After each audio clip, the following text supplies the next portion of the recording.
as they say, styles make the matchup.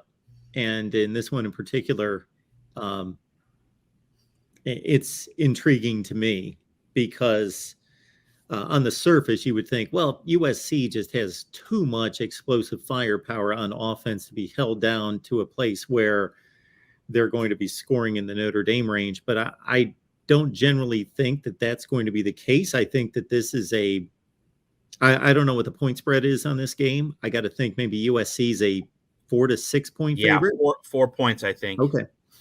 That again, with what Notre Dame has shown us against better competition in recent weeks, I just, they want to limit Drew Pine to his 13 to 17 pass attempts and really play within themselves. And they are a rock solid offensive line, and that's what they've been built upon during the latter portion of Brian Kelly's tenure and on into Marcus Freeman, and then that front seven on defense. They have less of a path or a margin for error, I believe. USC can play a bit of a loose game just because they can get on that roll. Look at the UCLA game. The offense was so out of sync for what seemed in the moment to be a considerable period of time in that game, but it really didn't turn out to be. And it's 14-0. And Matt, I had to pull myself back into thinking for a few minutes that DTR was the better of the two quarterbacks. And I had to be like, Mark, don't overreact to watching 10 passes.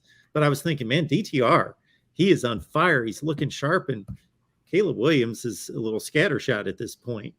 But it was a remarkable game. And I know that you've moved on from UCLA, but I would want to get your historical perspective on one thing in particular, just as you catalog through your mind the great USC UCLA games. And we know that in the aftermath of many of these games, the greatness placed on them has to do with the end result of the season. So of course, if USC would go on to a playoff spot or really, conclude this season in grand style, then more emphasis is going to be placed on what was just a great football game in and of itself. But where do you place this among the great USC UCLA games of all time? I mean, and it has to rate pretty high. And it's not just that they were battling for a spot in the Pac-12 championship game, but also one of the things I mentioned earlier before you came on was that, UCLA was building to this for 5 years. Like USC needed a fifth year of DTR under Chip Kelly. And also bringing in grad transfers to get to this point. So this was like a push all the poker chips to the center of the table moment for UCLA.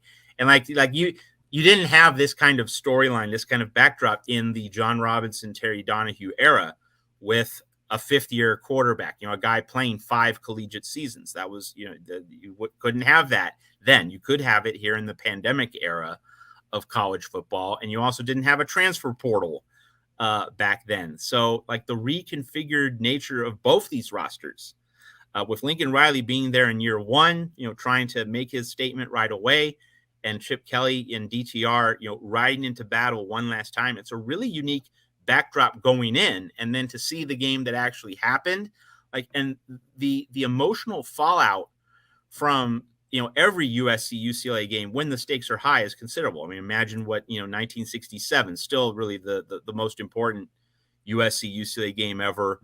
The emotional fallout from that one was supreme.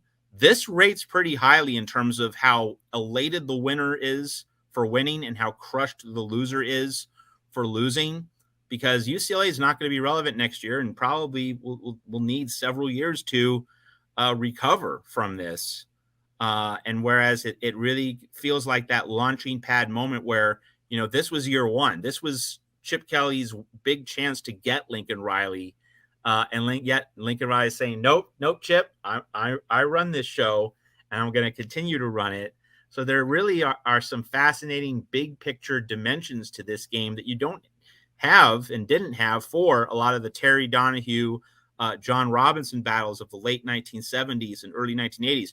So 1981 is a particularly memorable UCLA USC game. You had Marcus Allen, Heisman Trophy winner for the Trojans, UCLA trying to get into the Rose Bowl, and Norm Johnson, a great NFL kicker, had a great Yeah. career, but that last field goal was blocked, sending Don James and the Washington Huskies into the 1982 Rose Bowl against the Iowa Hawkeyes.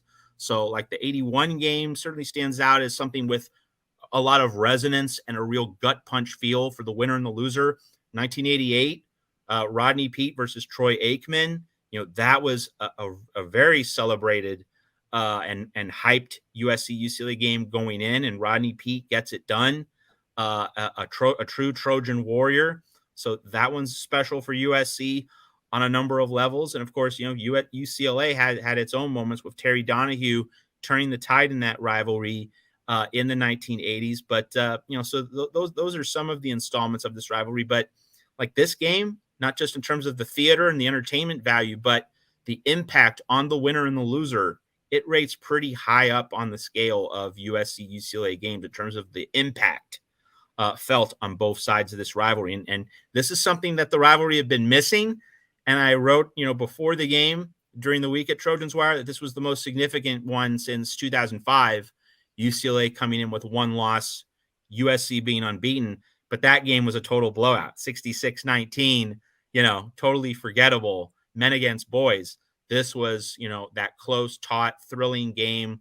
And you felt down to the very end that UCLA had a chance once Caleb Williams failed to get that first down on USC's late possession. I mean, I was thinking, you advantage UCLA. I tweeted it out.